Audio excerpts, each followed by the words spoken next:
I'm Cynthia Levinson.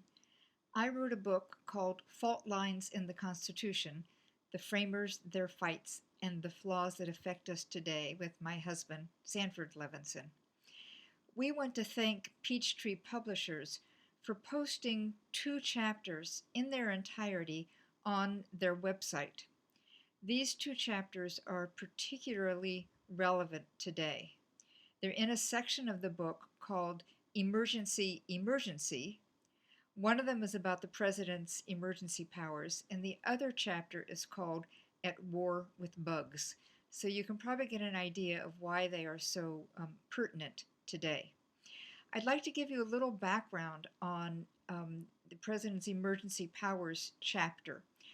The book itself, overall, as the title suggests, is about the problems with the U.S. Constitution, and that chapter in particular is about how the Constitution does not help either citizens or residents of our country or our leaders determine when to declare an emergency, what sort of crisis would foster that or inspire that or require that, and what sort of powers the federal government can have as a result. So in that chapter on emergency powers, every chapter begins with a story.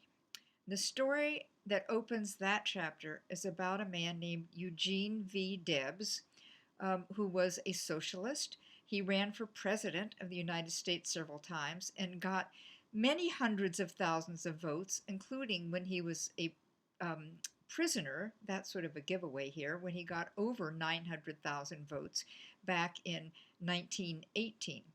So what led to his going to prison? He spoke out against the First World War. That, according to some people, was considered treasonous, so he was arrested and imprisoned. He objected, saying that his First Amendment rights, his rights to freedom of speech, were being ignored, were being abrogated. And his case actually went to the U.S. Supreme Court, where he was denied his freedom again. And in fact, he stayed in jail until President Warren G. Harding pardoned him. But that wasn't until, I think, 1921. In any case, how does this relate to what's happening today and to the Constitution? Well, I'd like to read to you a part of that chapter that is on the website. As I said, each chapter begins with a story, and that chapter starts with a story about Eugene Debs. Then we go on to a section called Meanwhile, back in 1787, and in most chapters we go on to describe what the framers decided at the Constitutional Convention in 1787.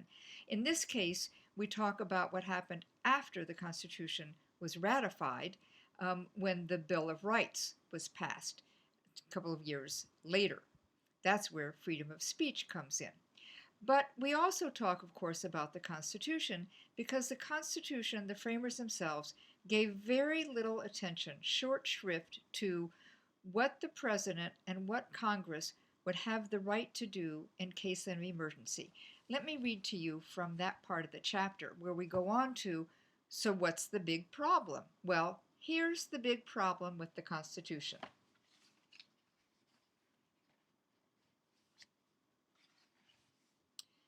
The framers defined danger as being under attack.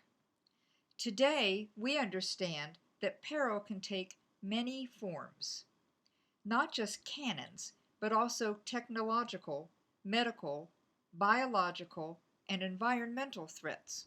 So we today are dealing with a medical, biological, environmental threat. How much does the Constitution control the decisions the government can make when we face a crisis, as we are having right now? Does it speak clearly in defense of individuals, or does it allow public officials to do whatever they think best? Well, the Constitution is not clear on that. In the rest of the chapter, we go on to there are other ways, including how other countries deal with this problem of emergency powers and what states do. This is a particularly difficult problem these days. our website, both Peachtree's and my website, which is www.cynthialevinson.com, has a lot of information about this issue and also teaching ideas. There's a discussion guide that Ed Sullivan developed and posted. There are games kids can play. We encourage you to take a look at the chapters on Peachtree's website and also to look at what instructional ideas you can use. Thanks. Bye.